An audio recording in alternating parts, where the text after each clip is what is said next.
aqui, só um pouquinho. Gravando!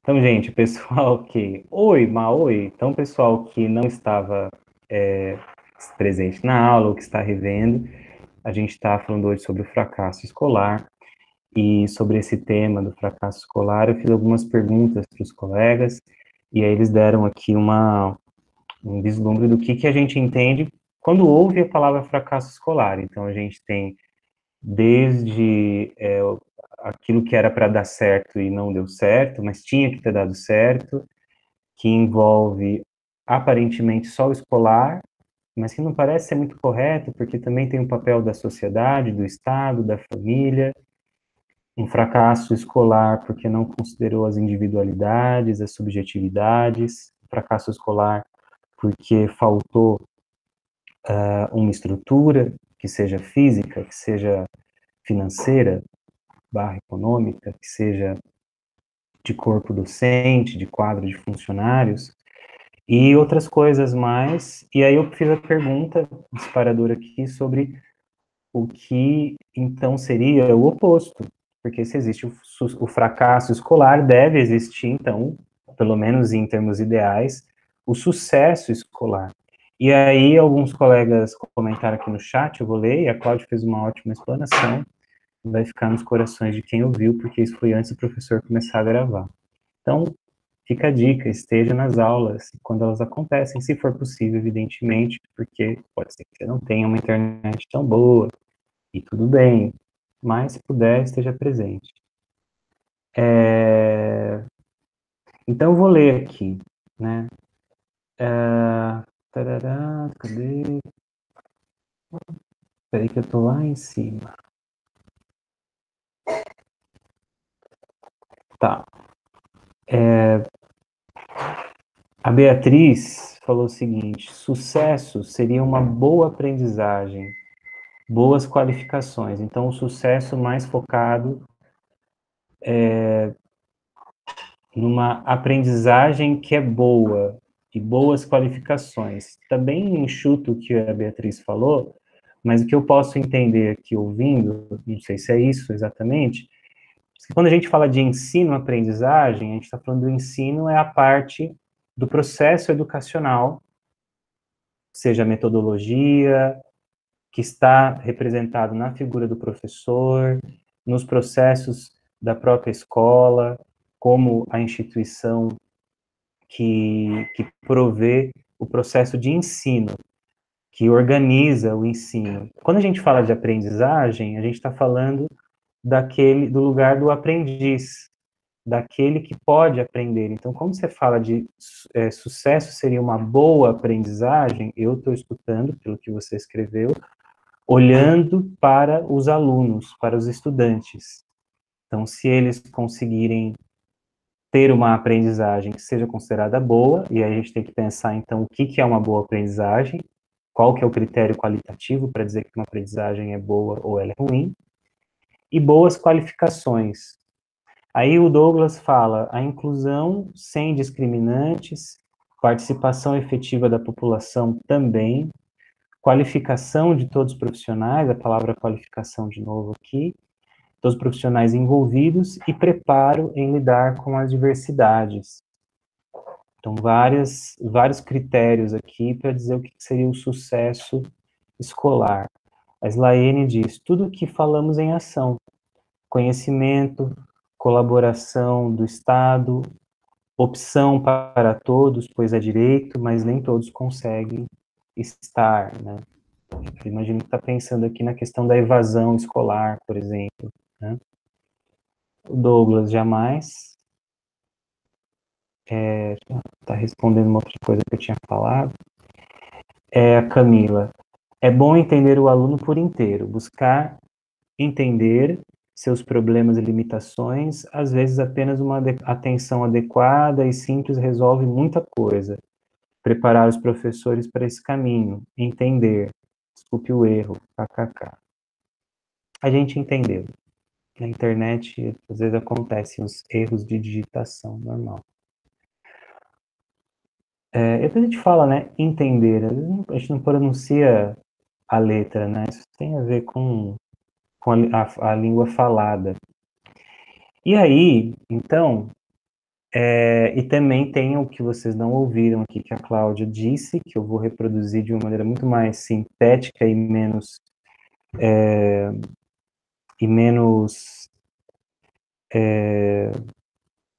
e menos eloquente do que ela, porque ela falou de um lugar que ela conhece, né? E quando a gente fala das coisas que para nós são verdades, elas têm mais potência. Então, eu vou falar como alguém que ouviu. Ela está dizendo que o movimento que ela observou numa escola dentro de uma comunidade, que uma pessoa que é do conhecimento dela assumiu uma função de gestão, devido ao envolvimento de todos os agentes, a mudança do corpo docente para um corpo docente mais preparado, em termos, imagino que do ensino-aprendizagem, mas há uma abertura geral para que a escola possa ser não um ambiente para ser saqueado, como acontece com muitas escolas, e vocês vão ver isso acontecendo, infelizmente, ainda. Se vocês procurarem nos jornais, na internet, escola saqueada. Isso já acontece há muitos anos, mas continua acontecendo durante a pandemia por vários motivos, inclusive de zeladoria mesmo, né, de não ter ninguém lá para observar a escola. E ela falou dessa movimentação das pessoas da comunidade, que eram agentes, que são agentes da escola e que também fazem parte da comunidade, e de trazer os pais e responsáveis para serem co-participantes do processo da escola na sua proposta de educar. E uma coisa que você disse, Cláudia, que me chamou a atenção também, junto com o que os colegas escreveram, que é a criança querer estar na escola. Então, uma dimensão de fato mais subjetiva, né? A criança querer estar na escola. Então, se a gente for pensar em fracasso escolar, se a gente for pensar em sucesso escolar, parece que quando a gente fala de fracasso escolar, olha só que interessante, só a gente conversando aqui. Quando a gente fala de fracasso escolar, parece que a gente está mais pensando num processo, numa estrutura que não deu certo. E que não deu certo porque faltava estrutura, faltava o papel do Estado, faltava o papel dos pais, que faltou também, houve uma responsabilização excessiva em cima da figura da instituição escolar, desconsiderando as outras dimensões. Mas quando a gente fala de sucesso escolar, algumas coisas são parecidas, mas muitas são diferentes também. Como, por exemplo, essa dimensão, também é fracasso que não considera subjetividades, individualidades, como a Cláudia falou, mas também o sucesso escolar parece que ele considera outras coisas, né, quando vocês contam, né? Aí vocês já começam a falar do direito, falam de inclusão,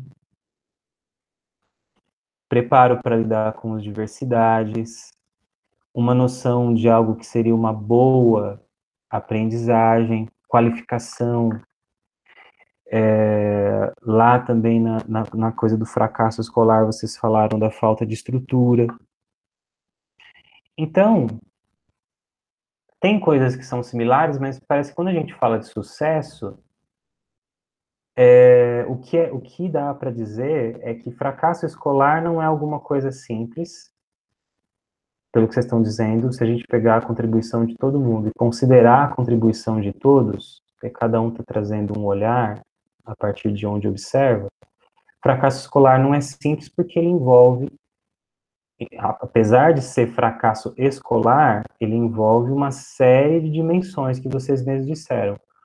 Pais irresponsáveis, sociedade, estrutura, Estado, professores, então corpo docente, os agentes da instituição escolar. Então, o fracasso escolar não é simples, porque quando alguma coisa não dá certo na escola, então me parece que houve uma falha para além dos portões, os limites da escola. Então, apesar do isso já é uma coisa esquisita, né? O fracasso escolar, ele nunca é só um fracasso da escola. Porque para a escola ter estrutura, entre outras coisas, precisa ter políticas públicas. Outra aula que nós tivemos. Então, para a escola manter as coisas que ela precisa que a própria comunidade ou pessoas que são da sociedade não saqueiem a escola, não depredem a escola. A gente precisa de cuidados de zeladoria e manutenção. A gente precisa de qualificação, mas precisa também de estrutura para que isso aconteça. Então, fracasso escolar me parece que não é só coisa da escola. E quando vocês falam de sucesso escolar, parece que o sucesso escolar passa por também um movimento que ele excede os portões da escola, excede os muros da instituição escolar, que foi esse exemplo que a Cláudia contou para nós, e que foi complementado, eu entendo assim, pelo que vocês também foram trazendo nas suas perspectivas, né, das compreensões. Então, vamos tentar voltar para o texto com essas noções que vocês trouxeram, tá bom? Assim, professor, não tem slide hoje? Não tem slide hoje. Depois eu faço uma apresentação com os pontos que nós discutimos, tá bom? Para vocês lembrarem aqui. Eu tenho o meu louco roteiro aqui que eu levo para as aulas. Estava com saudade de fazer os meus roteiros. É bem diferente de fazer slide, fazer roteiro. Eu gosto muito de lousa. Sei que tem um recurso aqui que eu posso usar como se fosse lousa, mas não é a mesma coisa. E aí, o que acontece? No texto, que é o fracasso escolar, vários olhares, ele vai dizer, em certa medida, e ele vai considerar, assim, o percurso da educação, ele vai falar sobre o percurso desde a escola novista, ele vai até usar um termo que nós não usamos, mas que também pode ser pensado, um psicologismo, né? Uma ênfase naquilo que é psicológico, as, a semelhança do que a gente usou de uma patologização, uma biologização, uma medicalização. Então, ixi, meu roteiro é muito doido aqui, vixe. Eu tiro uma foto, mando para vocês, deixo lá no SEAT, só para vocês falarem assim, nossa, professor, tira porque tá feio. Tira, apaga que dá tempo.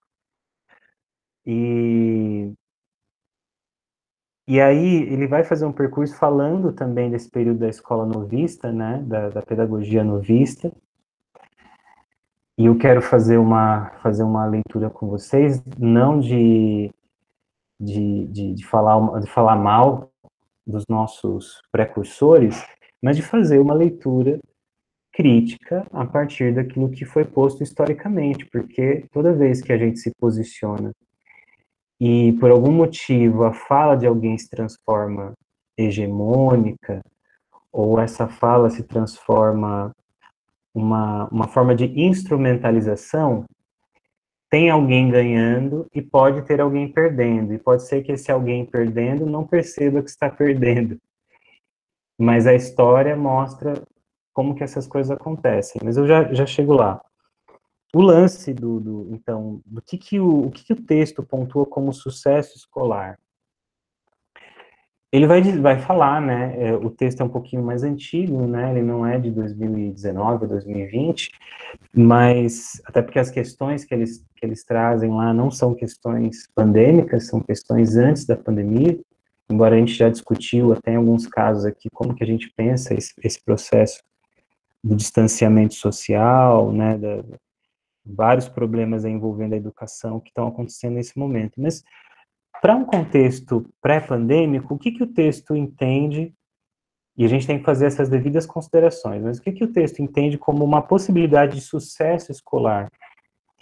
Seria o aluno sendo pensado de uma certa maneira, né, necessariamente como um ser social, como alguém que precisa de uma linguagem que seja a linguagem que seja compartilhada na sociedade.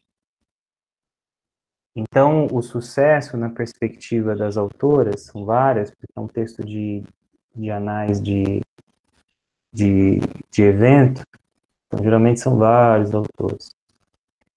Nem sempre, mas nesse caso foi um pouco para a regra.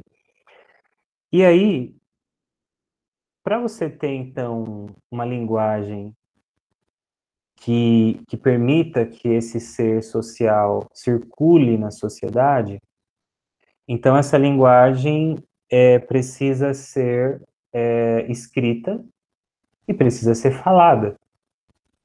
Então a gente está falando, por exemplo, pensando em processos de ensino, processos educacionais, a gente está falando de alfabetização, certo? Vocês concordam? A gente está falando do processo começa pelo processo de alfabetização. E o texto coloca também um outro aspecto, que são o aprendizado, o ensino e aprendizado, né, o que seria uma educação, então, minimamente de sucesso, que se opõe ao fracasso escolar. E aí o que é fracasso, o que é sucesso, precisa ser ponderado. A gente vai ponderar isso.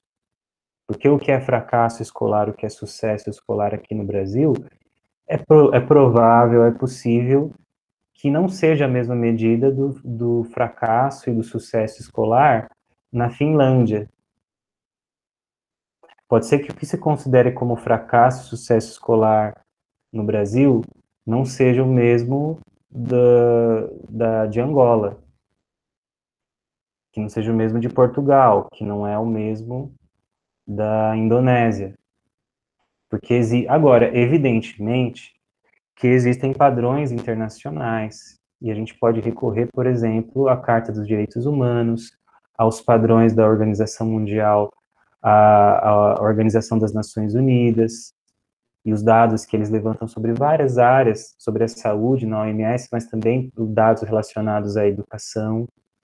Então, tem muita coisa que dá para a gente perguntar, mas vamos pensando um pouco aqui, um pouco mais no Brasil, que é onde vocês inicialmente podem atuar como psicólogos no futuro e vão atuar necessariamente no processo de estágio e que já estão no processo formativo de vocês. Então, enquanto a gente pensa sobre alguma coisa, a gente já está, de uma certa maneira, atuando sobre aquilo. Enquanto a gente atua aqui no âmbito da abstração, além da linguagem escrita e falada, a gente pode colocar um outro ponto, que é da matemática. Então, aprender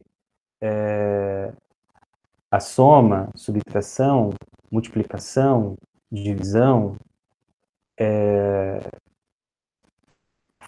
frações, né? Cálculo também com decimais.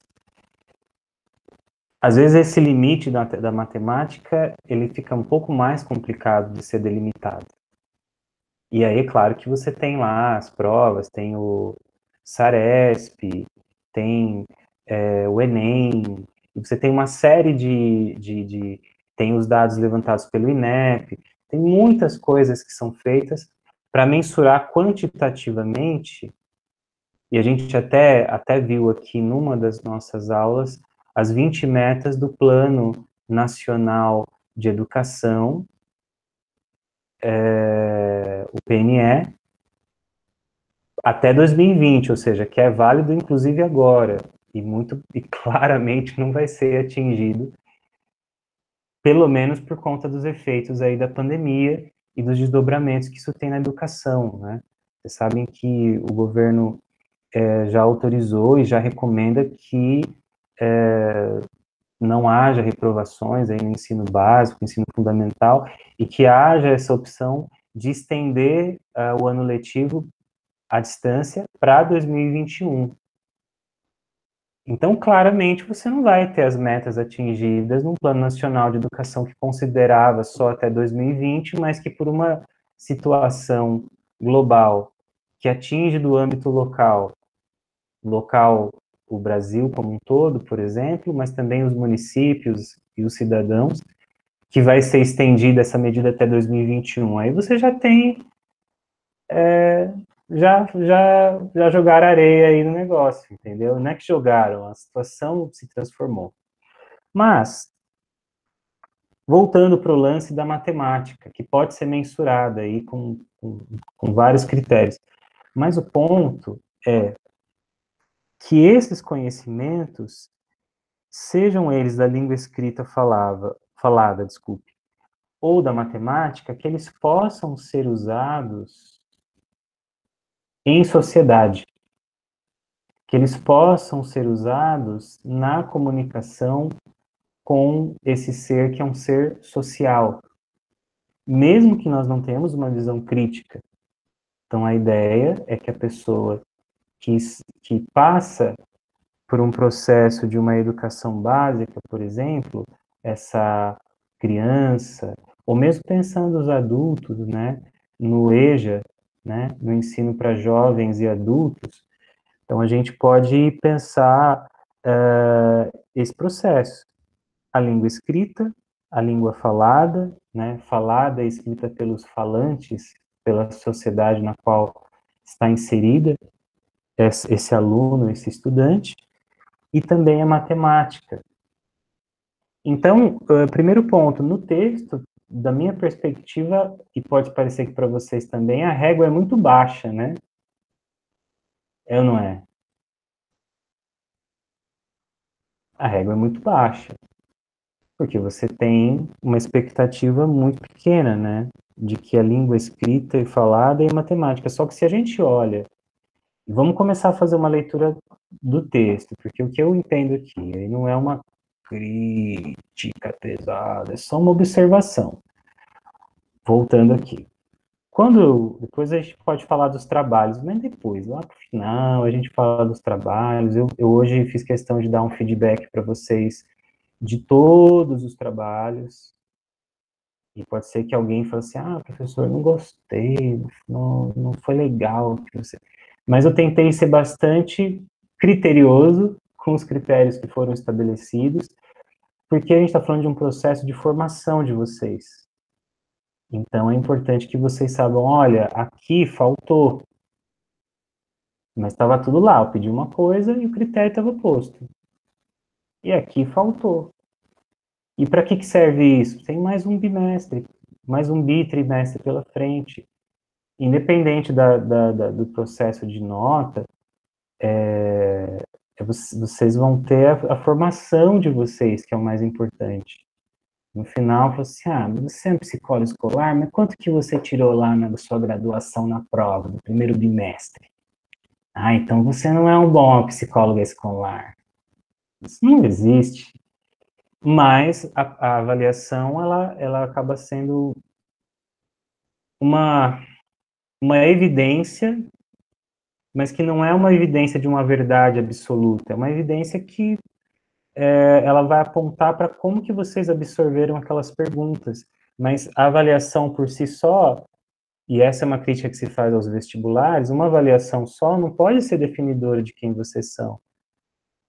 Então, ela mostra quase como se fosse uma espécie é um extrato da compreensão de vocês, que vai se transformar, que vai se aprimorar, que vai ser transformada com relação ao tempo.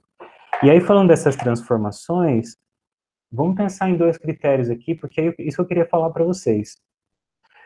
O que eu observei nos trabalhos, e isso é geral, e observo também às vezes no fórum, não de todos, mas em alguns comentários, às vezes uma absorção total do que o texto está falando.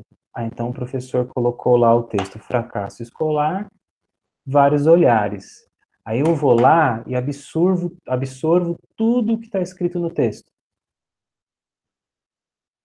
Do jeitinho que está lá. E aí quando o professor pergunta, beleza, pau, tá aqui. Truco. E não é isso. É importante que vocês pensem o texto, mas numa perspectiva de ler aquilo e refletir sobre aquilo, pensando inclusive as realidades de vocês. Eu sei que às vezes isso é uma tarefa muito difícil, porque quando a gente está na posição de estudante, a gente não consegue, talvez, fazer com tanta, como é que eu posso dizer, com tanta fluidez, não é fluidez, mas a gente se questiona muito. E esse é um lado importante, que todo mundo deve ter, mas a gente se questiona muito. Então você vai falar assim, poxa, mas é meio esquisito, assim, o professor está trazendo texto, eu vou questionar. Mas eu vou trazer para vocês algumas questões aqui, que elas estão postas, e eu quero fazer, por isso que eu não quis fazer slide, porque é mais coisa para entubar aqui, não é essa a ideia, para a gente pensar junto. Então, vamos pensar, vamos juntar algumas coisas. Então, o texto vai sugerir essa ideia de uma língua escrita e falada, e mais uma matemática, só que o próprio texto faz uma espécie de reflexão crítica e vai dizer, quando ele usa o termo desfavoráveis, que é um termo que desfavorecidos, que eu recomendo que vocês não utilizem se vocês forem escreverem, que a gente utiliza hoje é mais pessoas ou populações em situação de vulnerabilidade. Vocês já viram o texto do Saviani usando a palavra marginalizados, os que estão à margem. Vocês estão vendo no texto aqui falando de desfavorecidos. Mas quando a gente fala de pessoas que estão em maior vulnerabilidade, significa o seguinte, que coisas ruins podem acontecer. Os adoecimentos, a perda de empregos, a problemas como a pandemia que alteram a forma de funcionamento da sociedade, é ou não é? Por exemplo, a gente está aqui à distância, mas era para a gente estar numa salinha, tal, provavelmente voltada para a avenida, as ambulâncias passando, os carros passando, o pessoal vai lá, compra um lanche, entra na sala comendo, boa noite, professor, o professor tem que parar de falar para dar boa noite, até disso a gente sente saudade. A você vê só como é que é a situação do professor, não é? Pois bem, eu não ia ter que mandar feedback para vocês escrito, porque eu já ia dar os trabalhos para vocês, que vocês mandaram, entendeu? Um monte de coisa. E a gente não ia precisar estar à distância aqui, né? Mas a nossa relação foi, pelo menos no seu formato modificado, pensando num bem maior para a sociedade, né? Seja pela força das leis, das recomendações dos decretos do governo do estado, e tudo mais. Só que acontece, mesmo nessa situação de pandemia, vocês sabem, tem pessoas que, mesmo tendo seus direitos, estão mais vulneráveis a determinadas mazelas, porque, embora seja uma democracia representativa e cidadã, do cidadão de direito, a gente tem um problema que eu entendo que é um problema, que é a grande desigualdade socioeconômica, não política, mas socioeconômica, e que faz com que alguns tenham muito e alguns tenham muito pouco para, inclusive, se alimentar, para ter água para beber, para ter água para lavar as mãos, sabonete. Então, tem pessoas que estão mais vulneráveis. Então, quando o texto fala de desfavorecidos, é só você fazer o inverso. Ah, então tem alguns que são favorecidos, mas quando você fala de favor, você está falando de algum bem. Então, um favor, mas a gente não trabalha com a ótica do favor, desfavor. A gente trabalha com a ótica do direito. E mesmo que o direito de todo mundo seja afirmado pelas políticas públicas, mesmo assim, por conta das nossas discrepâncias socioeconômicas, a gente continua tendo gente vulnerável. Entendem isso? Faz sentido para vocês? Tudo bem? Certo? Então, primeira coisa do texto, bola fora, desfavoráveis, não usem. Pessoas em situação de vulnerabilidade, porque todos são cidadãos de direitos. Vocês podem pensar, as pessoas que estão à margem da miséria, ou que estão na miséria, tem muitas coisas que a gente pode pensar. Mas desfavorecidos não parece ser legal. Mas ela faz uma consideração de que, geralmente, quem é atingido pelo fracasso, o chamado fracasso escolar, são o que ela chama de desfavorecidos, e que eu convido vocês a chamar de uma população em situação de vulnerabilidade psicossocial. Em geral, quem são? É só olhar os dados, inclusive da pandemia, relacionados à saúde. São as pessoas que estão nas regiões periféricas, que aí a gente pode dizer sim que estão à margem da cidade, na periferia da cidade, e que, em geral, são pessoas negras, pretos e pardos.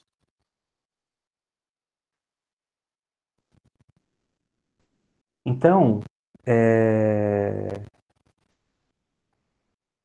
o que a gente pode pensar sobre o que ela está dizendo? Ela está dizendo que parece que isso se mostra de que o insucesso, o fracasso escolar atinge, mesmo com esse nível tão baixo de exigência, que a língua escrita e falada, mais as operações matemáticas mais básicas, quem é atingido não são todas as esferas sociais, é a esfera em maior vulnerabilidade, ok? Então, isso é um aspecto que a gente pode já começar, que está no texto. E aí a gente pode pensar o seguinte, vamos pensar um exercício, fazer um exercício aqui. As autoras do texto colocam o sucesso escolar, e eu estou considerando o que vocês falaram, mas estou trazendo agora para o texto, como a capacidade de ensino e aprendizado pelo menos dessas duas características, né? Língua escrita e falada, e mais o aspecto da matemática. Vamos pensar o seguinte, é justo falar que são nas instituições escolares que as pessoas aprendem a ler e escrever, ou seja, elas são alfabetizadas ou são submetidas a um processo de alfabetização, mas não acho que é muito correto a gente falar que a gente afirmar que as pessoas aprendem a falar na escola, né? Não sei vocês, eu já fui falando um rio de coisas. Quando eu pisei em qualquer instituição de ensino, provavelmente eu tinha uns 4 anos de idade. Já falava litros, falava, não tinha comida em palavras, tinha que ser em litros.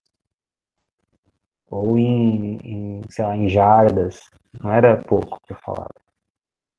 Então, aí vamos pensar o seguinte. Eu pensei, enquanto eu relia o texto, né? Reli ele hoje aqui, e aí fiquei pensando, né? Vamos pensar a região de São Paulo. Não precisa pensar muito longe de São Paulo, não. A gente pode pensar em outros lugares do Brasil.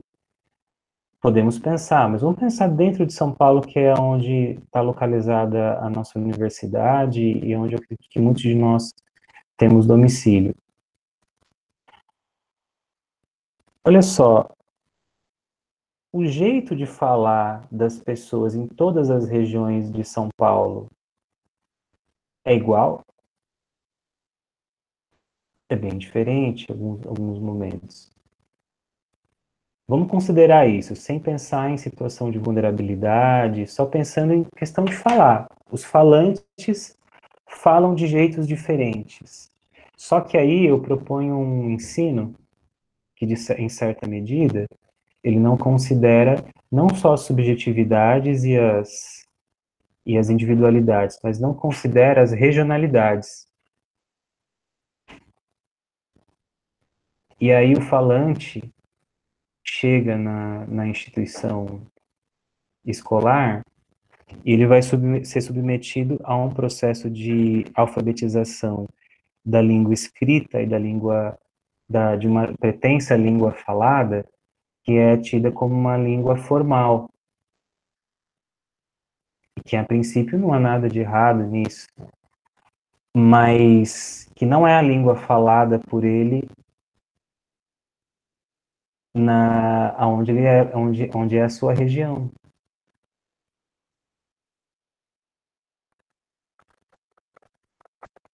Aí vocês podem pensar assim, professor, mas onde é que o senhor está vendo problema nisso? Bom, vamos pensar.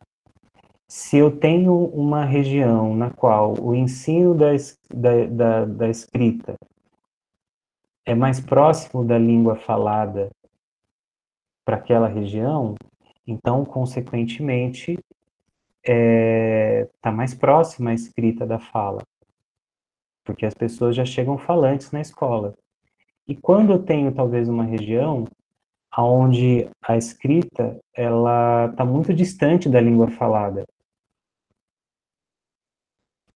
eu não sei vocês, mas eu vejo aí possibilidade de dificuldades e a necessidade de algum tipo de contato desse processo educacional com a cultura, com os aspectos daquela região. Então, isso é um problema, porque se a gente fala de sucesso, o sucesso é só a língua formal, se for, alguns vão estar mais próximos do sucesso do que outros. Por aí, você já não tem aquilo que alguém falou aqui em cima que eu vou resgatar, que o Douglas falou, da exclusão sem discriminantes. Você já não tem a participação efetiva da população e não tem o preparo para lidar com as diversidades. Você tem um processo, mas um processo que não tá considerando. Beleza. Outra coisa que ela coloca como um fracasso, uma possibilidade de fracasso, então isso é o sucesso escolar. É você ter uma medida para aquele ser social, para aqueles indivíduos, aqueles cidadãos que vão interagir com a sociedade. Qual é a medida? E essa medida tem que ser alcançada. Então, seja qual for a medida, mas se essa medida é estabelecida, se a gente considera ela baixa ou considera ela alta, mas sendo estabelecida uma medida, essa medida ela tem sucesso quando é atingida, e quando ela não é atingida, você vai ter o fracasso escolar. Só que o ponto é, a gente continua tendo índices de analfabetismo muito altos. E aí entra alguma coisa que alguém tinha comentado no fórum e comenta aqui também, que é a questão do analfabetismo, do, do alfabetização, o analfabetismo funcional. Então, a pessoa, ela consegue identificar os caracteres de texto, ela consegue repetir esses caracteres e falar as palavras, mas ela não consegue dar sentido, ela não consegue interpretar aquele texto. Então, você pode ter um cenário em que a língua escrita e falada que consegue ser atestada por meio de avaliações, mas que ela não se transforma em alguma coisa que é socializada, que permite que em última instância, e aí o texto também traz isso, que a partir de 88, Constituição Federal, a gente passa a ter, se não me engano, acho que é no 205, 210, o artigo, que vai considerar a educação como direito do Estado, o direito do cidadão, dever do Estado e da família. Né? Claro que a gente pode pensar quem é a família, o Estado, a legislação, as políticas públicas vão pensar quem é a família. Né, que até foi uma questão aí meio política barra religiosa que a gente teve essa discussão um tempo atrás. Então, o que é a família? Vocês devem ter lembrado disso, né? É uma família tradicional, quem que é a família? Enfim, vários problemas. Então, tudo é política. E aí, quando a gente tem um cidadão de direito, então a educação é direito de todos, dever do Estado, dever dos responsáveis, da família. E a gente tem um problema porque quando a gente fala, então, dessa medida, essa medida não é alcançada. E aí o texto vai dizer que o fracasso escolar acontece quando há uma, eu achei isso interessante, tem uma distorção do processo de ensino-aprendizagem.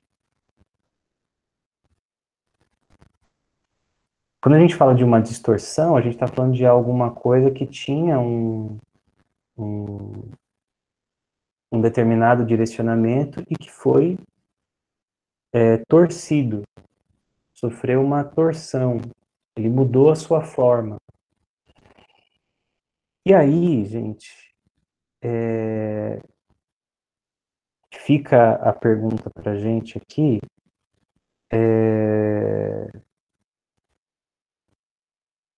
assim,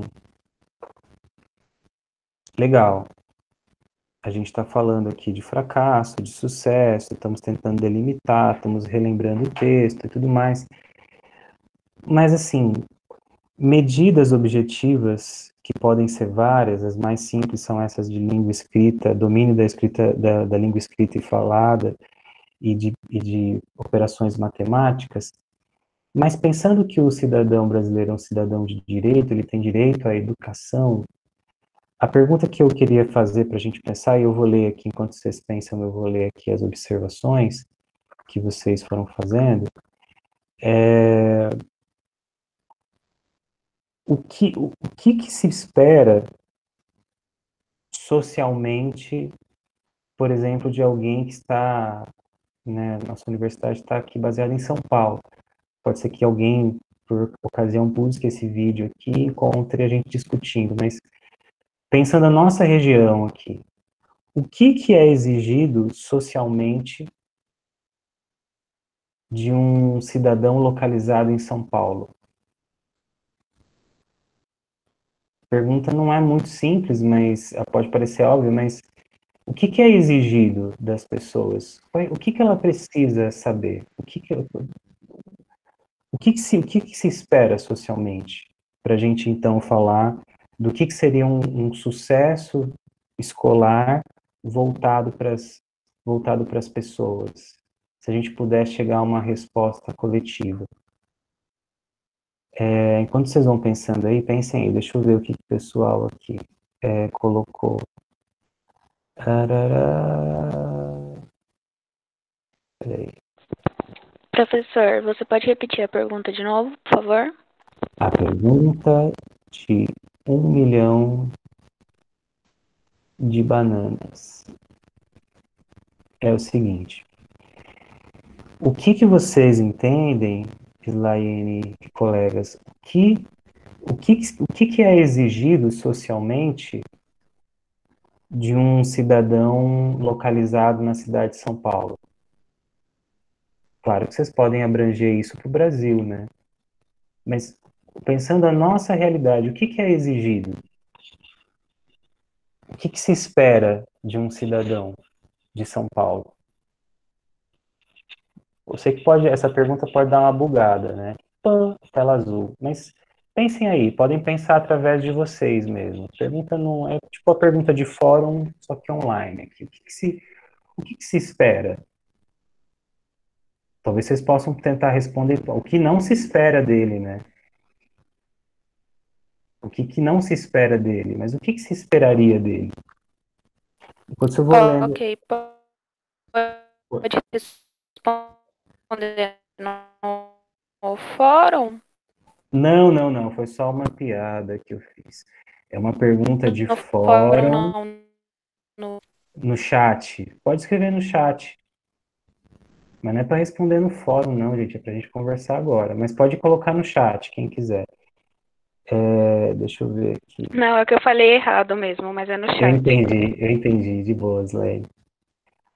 Patrícia, boa noite. Sobre o assunto, eu vejo que o maior erro é não valorizar a subjetividade do aluno, suas demandas, suas questões. A escola ver como um todo. Não olha como Patrício, mas como aluno. E no caso da sala alunos, entrando na questão que o ensino transcende os portões e deve se levar em conta a vida do aluno fora da escola. Sim, isso é uma questão. Nem sei, acho que eu não citei isso para vocês, mas eu vi uma tirinha muito interessante que o... Se eu estou repetindo a piada aqui, mas é só porque não é piada, né? É uma charge. Nem sempre é para rir. O chargista é como se fosse um entrevistador entrevistando uma criança, e aí ele pergunta, e aí, garoto, como é que tá voltando aqui para a escola? Aí o garoto responde, ô, tava com uma saudade do, do manteiga, do tomate, do, do leitinho. Aí ele fala assim, ah, são os seus colegas? Daí, não, é a merenda mesmo. Porque a gente não sabe quais são as necessidades, né? Ou às vezes a gente faz que não sabe. A gente faz que não sabe. Tios, a escola na pandemia, as pessoas que não têm sinal de internet. Sim, isso é um grande problema. Acho que a Tirza estava comentando alguma coisa que eu disse aqui, né? Eu acredito que quando ela escreveu. Mas isso é um grande problema também, né? A escola acontecendo, isso é um problema um buraco tão baixo aqui nessa questão da inclusão digital. Isso é um problemaço aqui. Mas, de fato, isso é uma coisa objetiva, não ter o aparelho e não ter o dinheiro para ter internet. E aí o ministro da Educação, o atual ministro, disse que não era papel do Ministério da Educação fornecer internet para o aluno. Aí eu fico perguntando, ok, então é função de quem? Sendo que o acesso à internet é um direito que é fundamental que ele seja afirmado para que você tenha acesso a outros direitos. Então, o direito à educação, nesse período de pandemia, só pôde ser afirmado se a pessoa tivesse acesso a um direito anterior, que é o direito de acesso à internet. Olha que doideira. E o que acontece, pessoal? Quem que se ferra? Os mais vulneráveis, por questões sociais e econômicas, ok? Entenderam? Esse é um baita de um problema. Rosângela, minhas sobrinhas estão tendo aulas, mas não sobre as matérias e sim as atividades são desenhos, ou seja, tem uma precariedade do ensino à distância, né? E me parece que, assim, é muito mais simples, evidentemente, a gente responsabilizar o professor, mas nesse caso, realmente, é difícil a gente dizer quem estava preparado, seja em termos de estrutura, seja em termos de qualificação, seja em termos de diversidade, pensando aqueles que são mais e menos vulneráveis, por exemplo, a esse momento pandêmico que a gente viveu, né? E aí você vê uma falta e uma falha, descontinuidade dos processos educacionais, né? Que são mais ou menos afetados dependendo do tipo de instituição, né? Isso é bem complicado. Tirza, e muito menos aparelhos necessários para assistir a aula, sim. Cláudia, quando li, remeti a ideia de desenvolver a fala, adquirir maior repertório, né? Estamos falando aqui da questão da linguagem, né? Da língua escrita e falada. Sim, com certeza. Adquirir maior repertório, porque, de fato, a educação a educação primária ou básica, como se diz, como até o Saviani cita, que é a que a família dá, que a família fornece, né, que é essa inserção no social que começa com a nossa família, seja ela quem for, né, sejam quem for os nossos responsáveis, mas começa com um adulto sendo essa figura de facilitador ou de mentor ou alguém que está ali presente e que já é um falante e que a gente vai adquirindo repertório da língua falada, mesmo que não a língua escrita ainda. Mas em algum momento a gente vai para a escola, e seja pela leitura, seja pelo acesso a uma educação secundária, a gente vai ter acesso a outras palavras, a outras culturas, a outros espaços de troca, e que vão aumentar o nosso repertório da língua falada, né? Com certeza, a escola pode e deve ser espaço para isso. Tirza, professor, dentro dessa capacidade de ensino-aprendizado, inclui interpretação de texto? Sim, certamente. É claro que ela vai ter um momento específico de aparecer na, no processo educacional, mas desde o início da alfabetização, se você tem um ensino que ele não tem sentido, né, por várias perspectivas do desenvolvimento, alguma coisa está errada, né? Sempre quando o ensino não tem significado, não tem sentido para o aluno, em geral, você vai ter problemas com esse aprendizado. Rosângela, fico pensando como ficará o repertório das crianças das escolas públicas nesse momento. Defasado, com certeza. Defasado em qualquer critério, né? Seja no critério da régua, né? Qual é o esperado a partir das políticas públicas, por exemplo, a partir do Plano Nacional de Educação, né? Das métricas que são esperadas coletivamente, ou até do desenvolvimento dela, da criança, em termos individuais. Tirza, eu também, Rô, creio que provavelmente elas vão ser retidas esse ano, pelo que minha mãe estava falando, haverá uma prova para saber se os alunos aprenderam, entre aspas, aquilo que deveriam ter aprendido, mesmo na situação pandêmica, mas isso na rede particular, com certeza.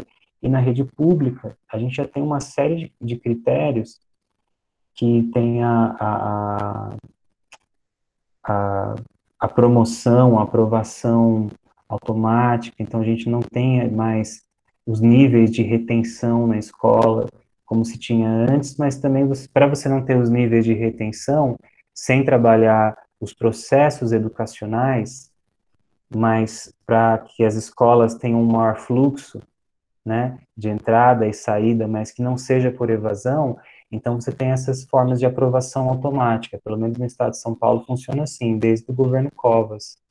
Os mais velhos vão lembrar disso. Eu ainda peguei uma época que não era aprovação automática, no final do ensino médio começou a ter uma espécie de aprovação automática. Quase não peguei essa fase, mas ela é muito presente. Rosângela, na rede pública as atividades não estão sendo acadêmicas. Como mencionei acima, minhas sobrinhas estão tendo atividades de desenhos para fazer e escrita. A interpretação modifica, o que agrega esses alunos, a preocupação, né? Então, tudo vocês percebem que, só pegando isso que vocês estão falando, percebam que é muito complexo essa história da gente delimitar o que é fracasso e o que é sucesso, porque para a gente ter sucesso, precisa ter acesso à internet. Mas se tem acesso à internet, existem questões como essa, poxa, mas o que está se aprendendo aqui? Até que ponto que aqui é um entretenimento e como é que isso está sendo visto como aprendizagem? Porque fazer desenho, existe algum propósito nisso? Talvez a gente não consiga ver no primeiro momento, mas eu entendo que vocês, como estudantes de psicologia, e sendo toda hora sendo instados a fazer uma leitura crítica, vocês reflitam, poxa, mas qual que é o procedimento para fazer um processo de aprendizagem que envolva estritamente o desenho, né? A gente usa o desenho também, né? O HTP, né? House Tree Person, né? Vocês devem saber, já viram isso já nos TEPs lá com o professor Gustavo, ou vão ver ainda, enfim, lá o teste da casa, árvore, pessoa, né? Tem as variações, então a gente usa o desenho em vários momentos, mas é um desenho que tem um propósito e ele tem um momento bem específico, né? Por exemplo, no processo de psicodiagnóstico, de avaliação psicológica, numa entrevista inicial, ela tem uma materialidade. Agora, no processo de educação, a gente pode pensar, poxa, será que era isso que estava previsto? Pode ser ou não. A gente teria que ter acesso ao que é esperado em termos do processo de educação da instituição escolar. Então, percebam que não dá para olhar só para o professor e para o aluno, a gente precisa olhar para o processo da instituição escolar, para entender o que é sucesso e o que é fracasso. E a gente, para entender a instituição escolar, a gente precisa também olhar para as esferas que chegam até o Ministério da Educação. Percebam que nada está descolado, tudo tem relação. E isso é uma coisa, é aí que eu queria, um dos pontos que eu queria chegar com vocês. Mesmo que a gente olhe, pensando lá no João Pedro, tem um slide que eu até pensei em fazer, mas eu achei que graficamente, sendo bem sincero, é para complicado, eu preferi falar, acho que é mais fácil eu explicar do que eu mostrar. Se a gente pensar no João Pedro, a criança que a gente utilizou, né, a história dela e toda a história que atravessa o João Pedro, né, da escola, do inspetor, da diretora, dos professores, da mãe, da irmã, do SAICA barra abrigo, do CCA, do Conselheiro Tutelar, do CAPS, da Vara da Infância e Juventude, outros papéis aí que não ficaram muito claros, mas estão presentes, como da prefeitura, que fiscaliza e dá fomento, né, grana para funcionamento de SAICAS e CCA, porque o dinheiro vem, ele é municipalizado, ele vem da prefeitura, né, vai descendo das instâncias federais, estaduais, até chegar na instância municipal, e todas essa rede não podem ser desconsideradas. Por quê? Porque o João Pedro, ele circula pelo SAICA, pelo CCA, pelo CAPES infantil, volta e meia para a vara da infância, se não ele, o seu processo, porque o acolhimento gera um processo, ele circula na escola, ele interage com o inspetor, com as outras crianças, com a professora, com o professor e com a família. Então, eu pergunto para vocês, como nós, psicólogos, poderíamos, isso já foi feito na psicologia, mas como nós agora, fazendo essas reflexões, poderíamos, pergunto para você, Camila, Patrício, Laiane, Tirza, Douglas, Tati, Cláudia, Laís, Beatriz, Rosângela e Marlane, como é que a gente consegue olhar e responsabilizar só o João Pedro pelo seu insucesso escolar? Aí vocês podem falar, professor, mas vamos aumentar o quadro e vamos olhar para o professor. Mas se a gente pensar que o processo educacional, ele não passa só pelo professor, mas ele tem uma cadeia que passa por uma coordenação pedagógica, existe um diretor, existe comitês e conselhos de ensino, existem políticas públicas, existem leis, diretrizes e bases, existe Plano Nacional de Educação, existe o Ministério da Educação, e existe avaliações como o SARESP, o Enem para o ensino médio, existe para o ensino superior o ENAD, existe uma série de ferramentas, de instrumentos para medir se vai haver, segundo os critérios do Estado, já que é seu dever afirmar a educação, como é que eu vou olhar para esse professor exclusivamente e dizer que simplesmente que ele é mal qualificado? Entendem? Aí vocês podem falar, então vamos olhar, professor, para a escola como um todo, né? Porque a escola talvez não está fazendo o seu papel e tal. Mas o aluno que está dentro da escola, que é por exemplo, o João Pedro, e junto com a Cecília, não pode ser esquecida, na mesma escola. Eu estou falando desse caso livremente porque eu sei que vocês refletiram sobre ele no trabalho. Então não é alguma coisa nova para vocês. E a gente também discutiu em sala e tal. Mas o João Pedro, que está dentro da escola, ele faz parte, ele é um ser social. E ele está circulando ele já está circulando na sociedade. Ele já é um falante. Independentemente do sucesso ou do fracasso escolar, ele já está circulando na sociedade. E ele já é, desde que ele nasceu, e até antes, ele é um cidadão de direito. com ou sem evasão, que com ou sem o fracasso escolar, ele continua tendo direito à educação. E ele e muitos outros alunos. Aí você pode falar, professor, então vamos colocar a família, vamos colocar o SAICA, o CCA, o CAPS, a vara. Me parece que não dá para pensar toda essa estrutura sem pensar na sua complexidade. Por isso que o texto faz um caminho de recorrer à teoria da complexidade do Edgar Morin, que é como a gente viu lá nas primeiras aulas, é uma teoria que pode ser aplicada à educação, e é aplicada à educação, que é a teoria da complexidade, que é uma teoria mais holística, que ela busca entender o todo desse processo. Então, eu diria para vocês, não dá para a gente entender esse processo sem ter uma visão desse todo.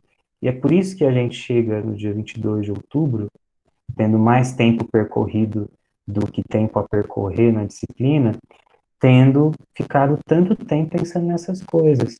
Porque se a gente não tiver essa visão do todo, certamente nós vamos ter um conhecimento que seja patologizador, psicologizante, ou patologizante, se vocês preferirem, que seja até biologizante, né, que torne biológico uma coisa que talvez não fosse biológica, torne patológico uma coisa que a princípio não deveria ser pensada pelo viés do patológico.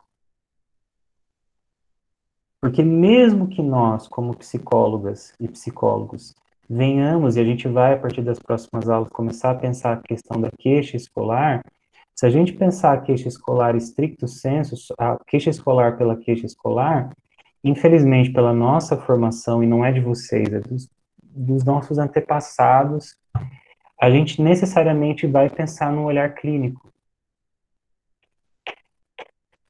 Isso, em princípio, não é demérito para vocês, e nem para nenhum de nós. Só que me parece que é, no mínimo, insuficiente. E ao fazer bem aquilo que nós aprendemos, pensando no bom clínico, independente da abordagem, poxa, fulano, ciclano, são bons clínicos, mas se a gente olhar apenas pelo olhar clínico, a gente pode estar fazendo psicologia clínica, fazendo um bom psicodiagnóstico dentro dos moldes do que é mais tradicional, mas a gente não vai estar fazendo uma psicologia educacional e uma psicologia escolar. A gente precisa olhar para essa complexidade. Sei que pode ser um pouco mais forçoso para alguns de nós, um pouco mais compreensível para outros, um pouco por conta da nossa trajetória pessoal, eu entendo isso, mas necessariamente não dá para vocês não dá para vocês se eximirem de fazer essa reflexão. E qual a conclusão que a gente chega? Que todos têm algum nível de responsabilidade. Sabendo um pouco mais dessa interresponsabilidade, dessa transresponsabilização que todo mundo tem com a educação, seja pela ação incorreta, seja pela omissão, seja pela imperícia no fazer, ou seja por não fazer, todos têm responsabilidade, não só o Estado, não só os responsáveis, não só os agentes do Estado, não só os responsáveis, não só os profissionais, mas inclusive todas as outras pessoas da sociedade. E quando a gente consegue isso, que é um pouco esse caso que a Cláudia dividiu com a gente, parece que a gente sente como se a vida tivesse acontecendo como ela deveria ser. E isso parece ser uma coisa muito mais rara do que deveria ser. Então, se tem uma figura de sucesso escolar, ela realmente não vai ser atingida pelo João Pedro sozinho. E nunca vai ser atingida pelo professor ou pela professora sozinho.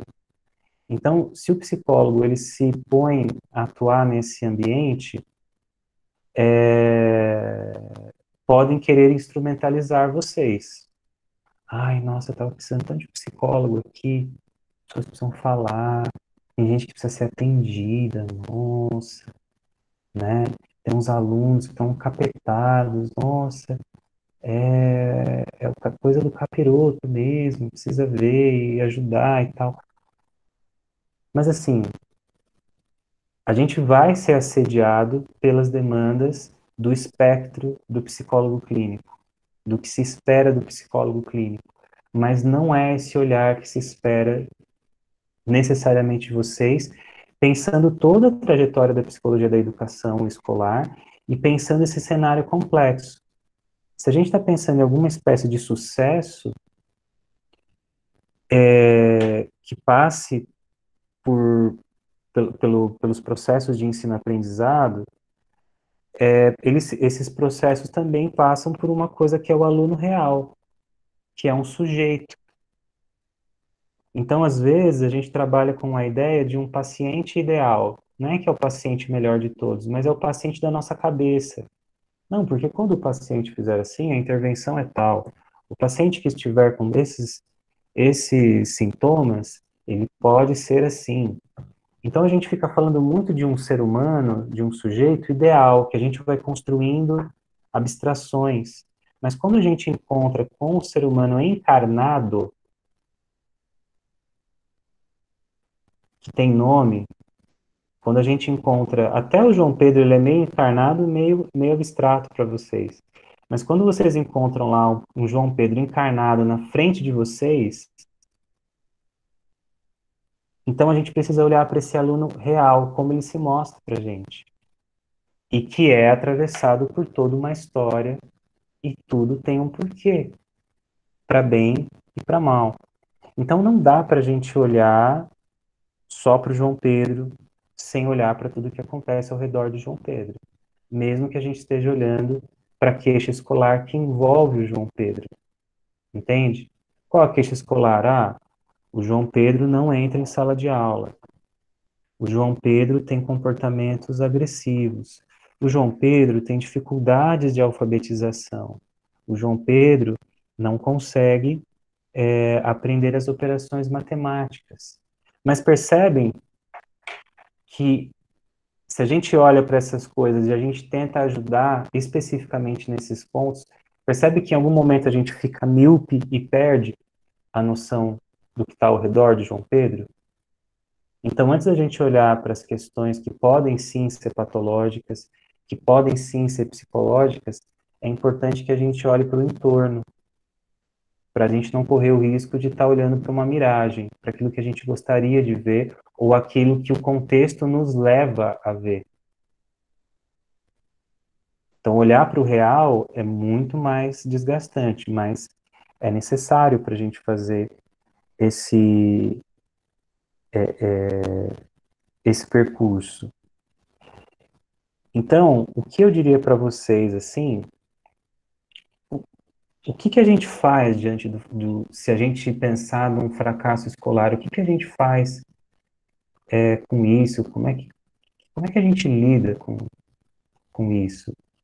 É lógico que não é uma questão simples, a gente vai discutir, vai pensar sobre essas coisas aqui na disciplina, a gente vai falar sobre isso, né, do atendimento à queixa escolar, a gente praticamente tudo isso aqui é uma preparação para a gente poder falar sobre essas coisas. Se eu não me engano, começa na próxima aula nossa, a gente já vai para esse assunto, mas eu diria que todos precisariam ser considerados. Assim como a gente fez no começo, o que que eu fiz? A propósito, obviamente, né? Queria trazer vocês para discussão, mas o que que eu fiz? Pode parecer meio, não é uma coisa, nossa, que coisa complexa que o professor Adriano fez, não, mas o simples. O que para vocês é fracasso escolar? Qual a compreensão de vocês sobre isso? E quais as expectativas, ou o que para vocês é sucesso escolar?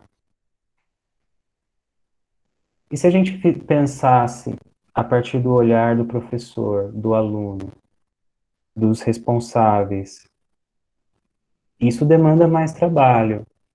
mas parece que a gente está partindo do lugar de onde as pessoas estão, e não do aluno ideal, da escola ideal, das metas de sucesso ideais, de leis ideais, que então elas não precisam de políticas públicas. A gente só vai conseguir pensar políticas públicas se a gente olhar para o real, porque senão as políticas públicas seria como se a gente fizesse assim. Alguém me contou essa imagem, eu achei ela ótima. É como se você pensasse uma ponte, mas que ela é construída simultaneamente dos dois lados. Imagine que está passando um rio e eu vou construir uma ponte. Só que ela começa a ser construída dos dois lados simultaneamente. Só que pode chegar em um momento que elas não se conectem. Aí você não tem muito o que fazer. Ou você destrói uma, ou destrói a outra.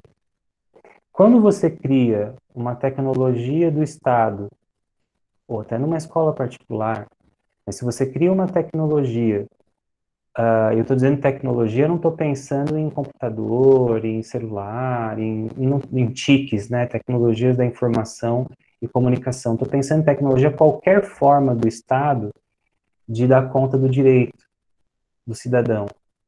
Pode ser um CAPS, pode ser um SAICA, pode ser um CCA, pode ser, é, pode ser alguma forma de ensino, pode ser uma política de ensino especial, inclusivo. Mas se você cria essas pontes, você cria entre o direito e a necessidade real, e você vai criando a lei, por exemplo, ou você vai criando intervenções psicológicas, ou qualquer coisa, sem olhar para o real, vai ter um desencontro. Aí quem vai ser destruído aqui? O ideal, então, é que se a gente souber o ponto de onde o outro parte, o ponto de onde eu parto, a gente consegue ter conexões melhores para poder se encontrar e atender, de fato, ao que pode ser, por exemplo, uma queixa escolar. E aí eu queria chegar para, então, a gente continuar esse assunto no aula que vem, tá bom? Deixa eu ler aqui os recadinhos do coração, aí depois eu queria abrir para vocês, para a gente conversar, antes de dispensar vocês, falar um pouco sobre o trabalho em linhas gerais. Se alguém tiver alguma dúvida específica, pode perguntar, para a gente poder tirar aqui juntos. E que mais? Eu acho que é isso. E aí, se vocês tiverem comentários, dúvidas, observações sobre o texto, frustrações, também dicas, fiquem à vontade. Tarará, cadê o repertório? Então, Douglas, a terra do trabalho espera. Peraí. Não, isso aqui mesmo. A terra do trabalho, entre aspas, espera disposição para trabalhar e se qualificar para servir o regime capitalista. Sim, exatamente. Assim que acontece no regime capitalista, né? De acúmulo de capital. A gente vende a nossa força de trabalho, na verdade. E aí uma das opções que a gente tem, Douglas, é decidir, porque quando a gente vende força de trabalho, na verdade o que a gente está fazendo? A gente está fazendo uma coisa chamada de negócio. Claro, coisa óbvia, professor. Ser professor é fácil, ficar falando só coisa óbvia. Mas vamos pensar no étimo da palavra. Já trouxe isso para vocês também já. O negócio é a junção de duas palavras, né? O NEG, neg, de negação, negar o ócio. E o que que é o ócio? É justamente o descanso ou a não, o não trabalhar para outrem exclusivamente, mas poder gozar do seu próprio tempo e da sua própria vida. que é muito difícil o esse ócio no sentido grego. O que a gente mais faz é negócios. A gente nega esses tempos criativos, tempos de descanso, tempos de prazer. A gente abre mão do sono, a gente abre mão dos nossos tempos de folga, a gente abre mão das nossas férias, a gente abre mão do tempo com família, com pessoas que são importantes para a gente, porque a gente precisa trabalhar. E moralmente, e aí a moral é importante nessa função, porque ela está dizendo, é o tapinha nas costas, dizendo, opa, tá certo o que você está fazendo, você é um homem de bem, você é um homem trabalhador, você é uma mulher trabalhadora, né? A moral faz isso com a gente, né? Dizer que esse tipo de situação tá certa, e aí depois as pessoas chegam à exaustão, adoecem psicologicamente, por conta de excesso de trabalho, né? Por exemplo, né? Então, Douglas, o que eu entendo é que pelo menos a gente pode e deve fazer escolhas dos nossos negócios que no fundo eles sejam venham a satisfazer os nossos ócios.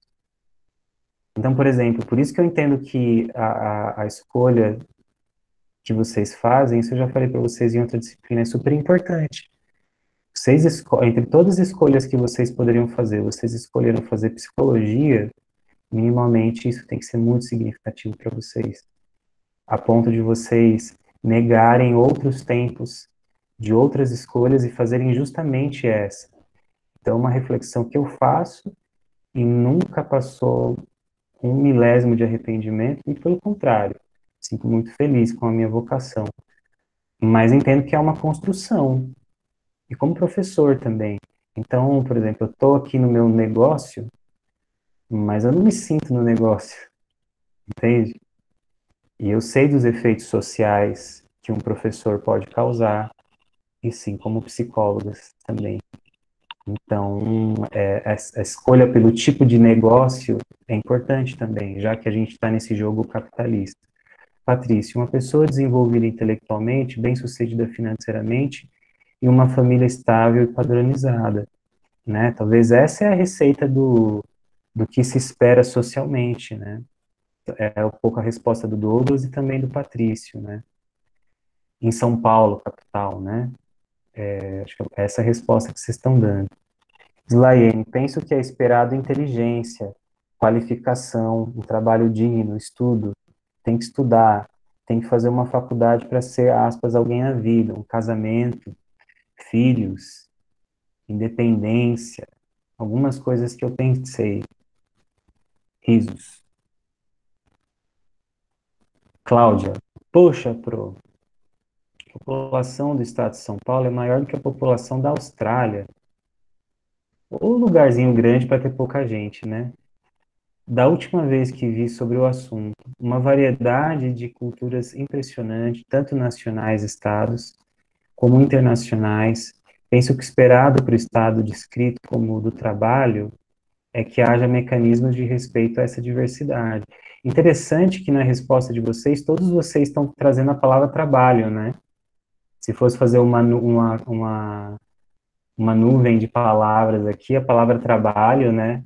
Dá uma de Fátima Bernardes aqui, ia dar tipo, prá, trabalho, né? Trabalho, bem-sucedida financeiramente, inteligência, uma pessoa desenvolvida intelectualmente, é esperado inteligência, trabalho, de novo, trabalho digno. Esther, não tem como. Todos estão envolvidos desde o STF até o João Pedro. Não dá para culpabilizar o lado mais fraco. Acho que a Esther está falando sobre o processo, né, de culpabilização. Mas isso que eu vou dizer, Esther, ô Tisa, estou te chamando de Esther, mas quem não anda ter nome duplo? Caramba, não reclame comigo. Ô Tisa, mas assim, é isso. Mas eu vou te dizer que na prática, infelizmente, movidos até da intenção de ter boas práticas, mas muitas vezes esse é o resultado da prática médica da prática psicológica. Se a gente não pensar que essa problemática toda atravessa o nosso psicodiagnóstico, a gente pode estar cometendo, por exemplo, numa rotulação. E de rotular uma criança, que acontece quando a gente faz. Não estou falando que não devemos fazer, não estou querendo falar isso, eu só estou dizendo que práticas irrefletidas causam mais mal do que bem. Esse é um problema. E essas práticas irrefletidas estão, assim, a rodo na história da ciência moderna, né? Século XIX, século XX e também no século XXI. Essas práticas irrefletidas, quando a gente faz alguma coisa sem pensar nos desdobramentos, isso é um grave problema. Então, a gente não pode atender a queixa escolar sem pensar nesses desdobramentos todos. Ah, professor, então o psicólogo não tem o direito de não pensar? Não tem. Não tem, gente. Vai dar não. Tem que pensar. Tem que refletir. Esther, eu pensei em estar pronto para as 4 estações durante o dia todo. É mais ou menos isso. A gente, de uma certa maneira, tem que estar pronto para qualquer parada, assim. E por isso que a formação de vocês é generalista. Por isso que vocês não saem especialistas em nada. Saem especialistas do que da faculdade, Rosângela? Em nada. Sou psicóloga, meu filho. Porque não vai ser especialista, vocês vão sair generalistas. Que é bom, vocês podem atuar em qualquer área, mas se vocês quiserem se tornar especialistas, vocês vão ter que fazer uma especialização. Entendem? E tudo bem, faz parte de qualquer profissão. Mas o psicólogo, por natureza, ele pode atuar em qualquer área. Algumas exigem especialização. Uma coisa que eu queria falar para vocês, que eu fiquei pensando, professor, eu nunca mais vai parar de falar, eu vou, porque eu durmo, mas às vezes eu falo dormindo. Então, para vocês, com 4 anos, eu já tinha um bom repertório já de palavras. Coitada da minha mãe, uma santa. Eu viajei esses dias para visitar a minha sogra. Ela é idosa, ela mora sozinha numa cidade do interior de São Paulo. Ela estava há 8 meses já. Ela é lépida, você olha para ela, você não dá a idade que ela tem, ela é comunicativa, trabalha, faz trabalho voluntário, trabalho remunerado, faz vários negócios e ócios, e é uma pessoa fantástica, assim. E aí, eu estava corrigindo o trabalho de vocês lá na casa dela, né, sentadinho, tá? Não, ela é melhor que eu, Slaene. Tipo, junta eu e então, minha esposa, ela também dá um gás aqui, mas juntar uns dois, assim, não dá ela, é muito agitada, muito lépida, assim, muito comunicativa, é outra coisa. E aí, eu estava corrigindo os trabalhos lá e tal, e ela me parou e falou assim, como é que são os seus alunos? Você tem bons alunos? A perguntinha dela, capciosa, você tem bons alunos? Aí eu comecei e falei, como é que eu vou responder? Fenomenologicamente, vou ser descritivo inicialmente, eu não vou interpretar, não vou dar valoração aqui. Eu falei, olha, eu tenho alunos que são muito assíduos e outros são muito pontuais, tanto nas entregas do que se pede, principalmente agora, né, nos fóruns, nos trabalhos. Patrícia, não fica com medo. Né? A história é só pano de fundo para outra coisa, eu devia saber já. Tem alunos que conseguem fazer trabalhos reflexivos, que é uma característica que eu entendo que é importante para o psicólogo, e conseguem oferecer uma reflexão interessante sobre a realidade. Outros conseguem apresentar um resultado que segue o passo a passo do que foi solicitado, porque isso também é importante, né? Seguir uma metodologia do que foi solicitado. Outros conseguem atender a isso. E aí eu fui dando outras descrições no momento que, por hora, eu não vou cansar vocês aqui. sobre isso, mas que me ocorreram na hora porque eu estava lendo o trabalho de vocês. Porque eu estava tentando responder a pergunta dela de bom aluno, né? Então, tem aqueles que são muito educados, que têm autocrítica, tem aqueles que têm um bom humor e que são participativos, tem aqueles que são menos participativos nas aulas presenciais, mas que produzem bem, seja nas avaliações ou nos trabalhos, produzem melhor de forma escrita. Eu fui descrevendo, mas onde que eu cheguei? Eu falei o seguinte, você me perguntou, o nome dela é Zezé, eu falei, Zezé, você me perguntou dos bons alunos. Ela falou, isso aí que você está me falando, você parece que você tem bons alunos. Eu falei, então, aí vem o plot twist aqui da história. Toda vez que eu estou com meus alunos, sejam eles dos primeiros anos, de outros estados, de outras, agora vai virar módulo, né? Não vocês, mas de outros semestres, anos, ou sei lá, módulos, ou nos últimos anos. Mas uma coisa que eu sempre penso é que eles são, e elas são, psicólogas e psicólogos em potencial.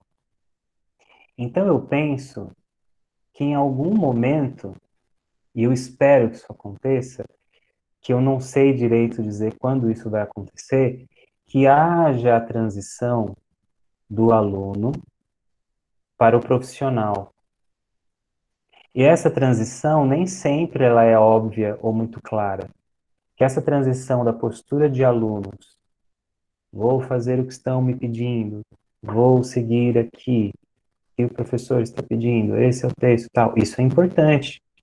Só que tem algum momento, que pode ser nos estágios e tal, que vocês vão ter que assumir uma outra característica. Vocês vão ter que trocar de pele, vão ter que entrar no casulo da borboleta e sair lagartinho e virar outra coisa. Mudar a natureza que é virar os profissionais que vocês serão.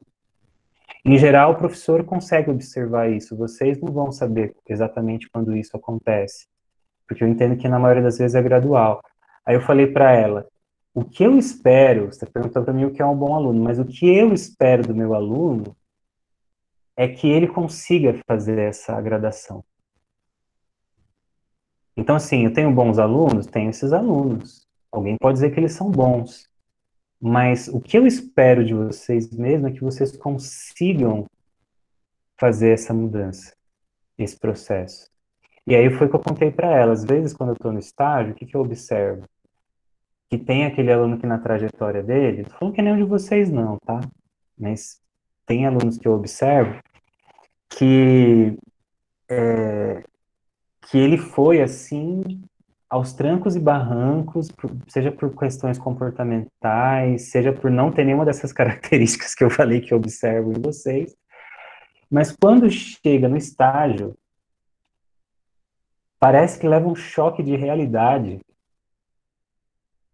que a pessoa, que é alguma coisa ali que apertou um botão, sei lá, alguma coisa despertou nele ou nela, que alguma coisa, sei lá, subjetiva nesse processo faz com que ela queira então se tornar e fazer essa transição. Tem outros que vão seguir um trajeto de serem bons alunos, só que chega na hora do estágio e você já espera que tenha acontecido, principalmente os estágios de último ano, que já tenha acontecido essa transição para uma postura mais profissional e o aluno continua sendo bom aluno, nessa perspectiva do que seriam, aspas, bom aluno.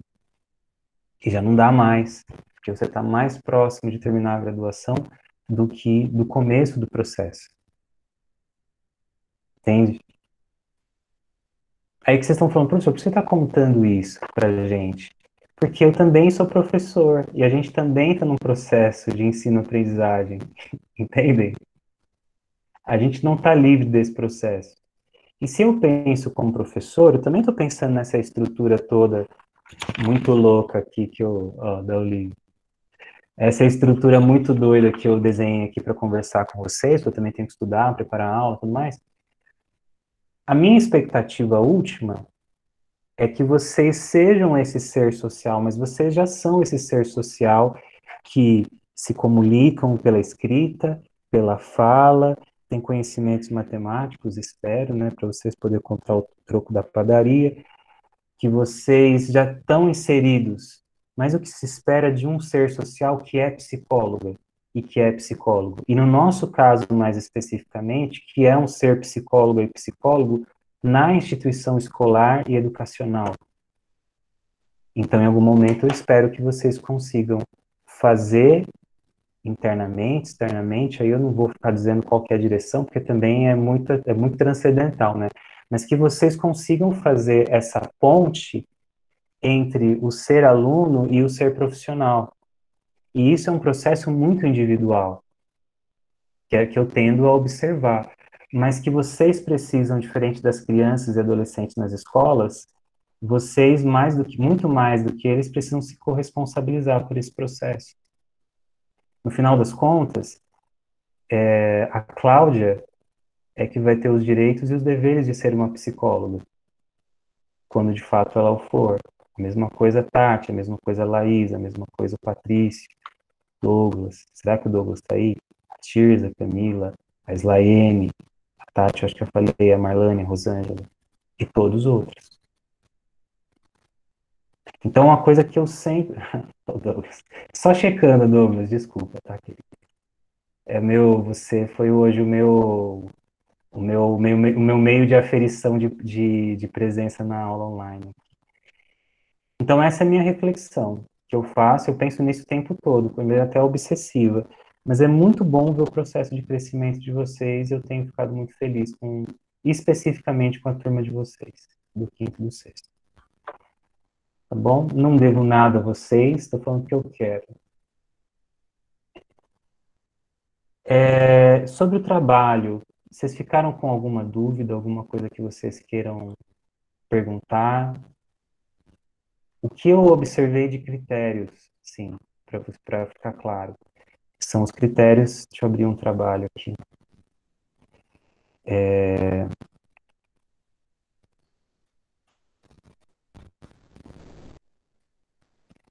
Então, critérios de avaliação. Primeiro, entrega no prazo estipulado. Todos vocês entregaram no prazo estipulado. Valia 2 pontos, obtiveram 2 pontos. Apresentação de coesão e coerência textual e cumprir o número de palavras. Alguns não cumpriram, não necessariamente o número de palavras, mas a coesão e coerência textual.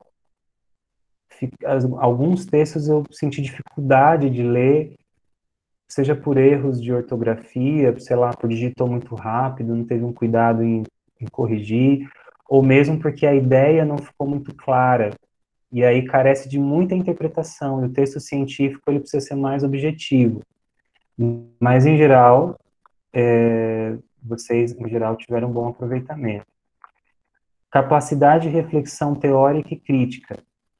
Esse aspecto aqui pegou, porque alguns de vocês conseguiram oferecer uma reflexão crítica no sentido do que a gente tem estudado, que é tentar olhar esse todo, seja por qualquer olhar, pode ser um olhar, conforme o Saviani fala que é crítico, pode ser por o que o Edgar Morin fala que é a teoria da complexidade voltada para a educação, qualquer olhar crítico, mas que consiga entender que as coisas não são simples, assim, como, por exemplo, vamos avaliar a criança porque ela é o problema do processo, a culpa é só do professor, a escola é despreparada. Então, esse tipo de resposta não é crítica. Infelizmente, a gente teve algumas respostas assim, e eu, né, por como combinado, tive que pontuar. Então, aí teve uma perda de pontos aí. E a quarta, responder a questão 1, A e B, conforme solicitado no enunciado das mesmas. E aí tiveram alguns problemas. Em geral, o que apresenta? Como foi pedido uma intervenção, que vocês propusessem uma intervenção, vocês sabem que a intervenção, ela precisa, ela precisa ter um planejamento. Então, vocês precisam Pode ser até um método científico, tem outras formas de pensar a intervenção, mas vocês precisam colocar qual o objetivo, o que, né? Todos colocaram.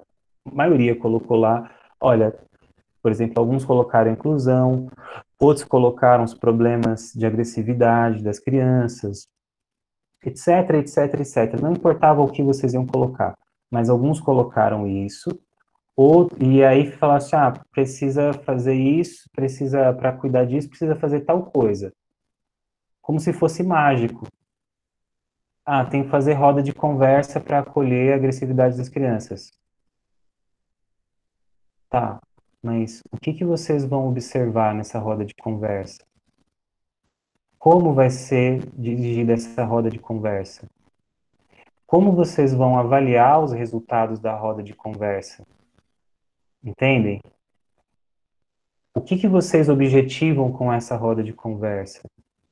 Entendem? Qual que é o critério de sucesso dessa roda de conversa? Ela simplesmente acontecer e fornecer um lugar de fala e de escuta para as crianças? Pode ser.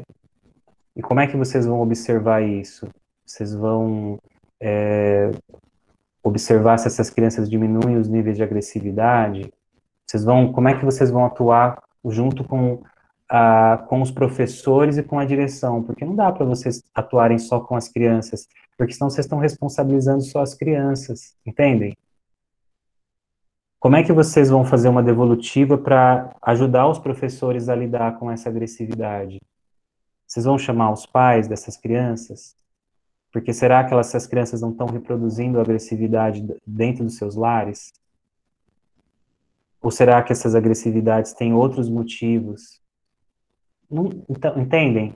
Não queria que vocês trouxessem uma resposta, tipo, vai ser assim, porque a gente começa um projeto de intervenção e depois a gente tem que mudar ele. E tudo bem, mas vocês precisam ter claro o que, como, como avaliar o procedimento de vocês. Mesmo que depois mude tudo, não tem problema. Mas vocês precisam ter essa estrutura lógica para todo tipo de intervenção que vocês fizerem, principalmente quando elas forem instituições de ensino. Então, aí teve gente que perdeu um pouquinho mais de ponto, porque só falou, fazer roda de conversa, ou, sei lá, fazer outro tipo de intervenção, e não explicou direito o como, de que maneira, e aí não parece uma reflexão crítica, mesmo que o texto ficou muito bom, tá? Mas eu pontuei isso para vocês terem ciência que são aspectos a melhorar, são aspectos que vocês podem melhorar, porque em algum momento vocês vão atender a queixa escolar. Entendem? E aí, quando for a criança real, é bom que esses processos estejam já assimilados por vocês. Tanto pensando em vocês como profissionais, como também pensando as crianças e adolescentes que vocês vão atender, que são crianças e adolescentes reais, não são crianças e adolescentes teste. Não, não é fake, são problemas reais. E bem reais, inclusive. Ok, tudo bem? Dúvidas, observações? Vocês querem comentar alguma coisa sobre o texto? Alguma dúvida sobre, de novo, sobre o trabalho? Sobre alguma coisa que não foi comentada? Diga aí. Senão, já, né? Senão eu dispenso vocês já, né? Já. Eu seguro vocês até o último. Rosângela, tudo bem para você, meu anjo? Laís, tudo bem aí, Laís? Tranquilo? Cláudia? Thaís? Thaís não, Tati, desculpa, Tati. Que eu vi um T aqui, não é. A Tirza. Quem não vai abrir a câmera mesmo, tá todo sorridente aqui e tal, dá um ok pelo menos no texto aí. A Tirza, tudo bem? O Douglas deu um joinha. Tudo bem aí, Camila, Patrício, Marlane, Islaiene? Senão eu já dispenso vocês. Tudo de boa. Ok. Tá bom, Douglas, sei que você tá aí. Então tá bom, gente. Então, obrigado pela atenção de vocês. E Boa semana para nós aí, e eu vou colocar de hoje, provavelmente amanhã à tarde, eu já vou colocar a pergunta do fórum da 12ª semana, tá? E vou colocar também um texto já falando sobre a queixa escolar, para a gente começar já a lidar com esse assunto agora que a gente tem know-how de história e de contexto da educação para discutir em pé de igualdade esse assunto, tá bom? Bom descanso, gente. Obrigado pela paciência. Se cuidem. Boa noite, professor. Bom descanso para você também. Boa noite. Valeu, obrigado. Obrigada. Eu que agradeço, Tati. Valeu.